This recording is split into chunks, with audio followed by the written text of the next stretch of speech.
Good afternoon, fourth grade. Today we're going to continue studying ancient Egypt, and we are going to study the gods of ancient Egypt. And we're going to start off with Ra, the god of radiance. Before we get started, you have a quick write.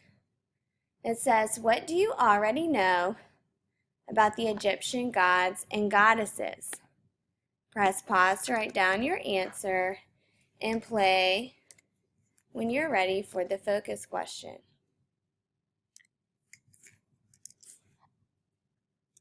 The focus question for today is, how does Egyptian mythology explain how the gods were created?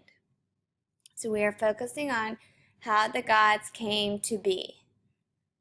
Our standard that we're working on today is describing the characters and setting in a creation myth and using details to support our answer. Our vocabulary words are moisture, and that is describes like liquid, mostly water, in very small amounts. So if you ever see water droplets on the outside of your cold glass, we will call that moisture.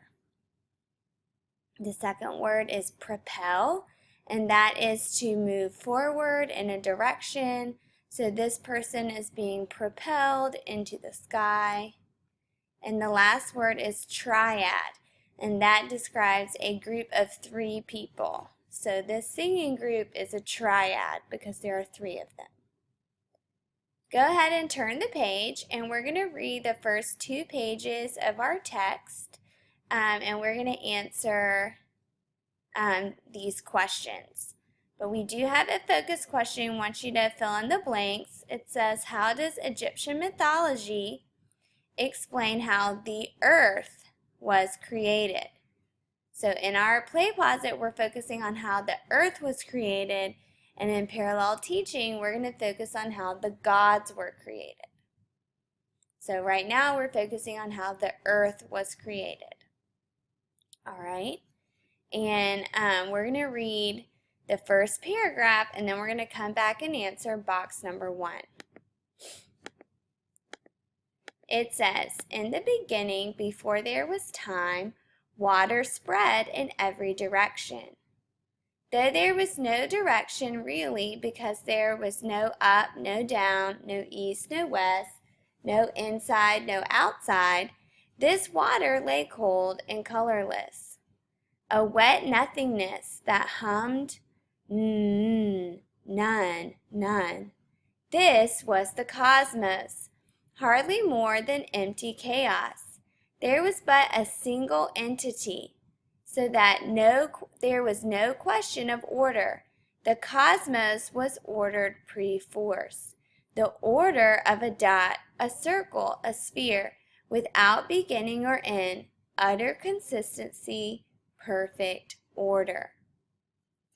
If we go back in box 1, it says, how does the author describe the cosmos in the first paragraph? And it talks about how the cosmos had water spread in every direction. You can go ahead and underline that. There was water spread in every direction. It also talks about how this water lay cold and colorless. Go ahead and underline that. And then it said that it was perfect order. So there are 3 details the author tells us about the cosmos, and you want to make sure that you have all of those underlined so that you can write your answer in box 1. And in box 1, we would write down, the author describes the cosmos as water in every direction that lay cold and colorless in perfect order. Press pause to write down your answer and play when you're ready for box 2. And we're going to read the second paragraph all the way to the end of the page, and then we'll answer the rest of the boxes. It says, but something there is that doesn't like order.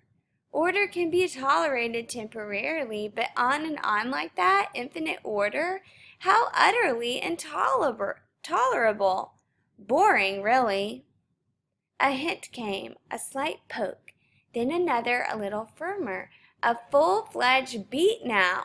More of them, insistent beats, breaking up the hum, moving the water imperceptibly at first, then in tiny waves, then bigger ones, huge ones, now tsunamis, yet still in a pattern, still ordered, one after another at regular intervals. Thump, thump, thump, thump. A heart formed around this pulse, for every rhythm evokes an origin, and in that heart nestled a thought. After that, some think with a head, and others think with a heart. This was definitely a heart, though. Ah, the first and profound disorder, thought. Okay, we'll stop right there and go to box 2. It says, how does the author view this perfect order in paragraph 2? And if we go back, the author says that this order was boring. It was utterly intolerable. All right, so we'll go to box 2A and we'll write this down. The author states that this perfect order was utterly intolerable and boring. Press pause to write down your answer and play when you're ready for 2B.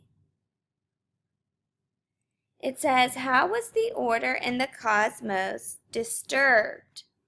And if we go to the third paragraph, it tells us that a beat began to happen, and the beat created these huge waves, but there was still order in the waves. Okay, and so in 2B, we would write down, a beat began to grow in the cosmos, creating waves. Press pause to write down your answer and play when you're ready for box 3. It says, what was the result of the disturbance? And we want to know what happened in the cosmos because of these beats. And if we go to the fourth paragraph, it says, a heart formed around this pulse. And then if we keep reading, it says, the heart nestled a thought. Okay, so a heart and a thought were formed. In box 3A, we would write, a heart formed from the beats, and the heart formed a thought. Press pause to write down your answer and play when you're ready to keep reading. And we're going to keep reading to figure out what effect did the thought have on the cosmos. It's on the second page. It says, this single thought rubbed faster and faster until it warmed and finally ignited into language. The god Ra sprang to life with a word already in his mouth. More bubbled up. Words now covered his mouth. They trampled his tongue and pushed against his teeth, his lips. He had so many words to enunciate. The need hammered at him. For the very need came lungs and a voice box and muscles to make it all move.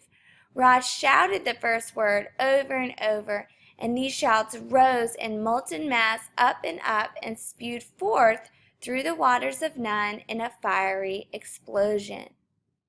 That was the first firmament, the mound of creation that Ra called Ben. It all started with a single tip like a volcano mouth. Ra stood upon it in triumph and knew he must speak more, for in his voice lay all creation. He must create, he must never stop creating. And so if we go to 3B, it says, what effect did the thought have on the cosmos? And if we go back into the paragraph, it says that the thought rubbed faster and faster until it warmed and finally ignited into language. And so in 3B, we would write, the thought produced language. Press pause to write down your answer and play when you're ready for box 4. 4A says, what did the creation of language cause? And if I keep reading in this paragraph, it lets me know that it says the god Ra sprang to life. So out of language came the god Ra. And then it says, out of Ra's mouth he began to speak, and as he was speaking, he created land, which we would now think of as earth. And then he continued to create, and it says he must create. He must never stop creating. So in box 4A, we would write, the creation of language also created the god Ra, and Ra's words created the rest of creation. Press pause to write down your answer and play when you're ready for 4B. It says, what is the author's purpose for writing the first 2 pages of the story? And these first 2 pages tell us how the ancient Egyptians believed that the earth was created, and they believe it was created by the god Ra. So in 4B, we would write, the purpose of the first 2 pages of the story is to explain how the earth and the god Ra were created. Press pause to write down your answer and play when you're ready for the paragraph. It says, how does Egyptian mythology explain how the earth was created? And you can actually use your boxes in order to describe how the ancient Egyptians believed that the earth was created.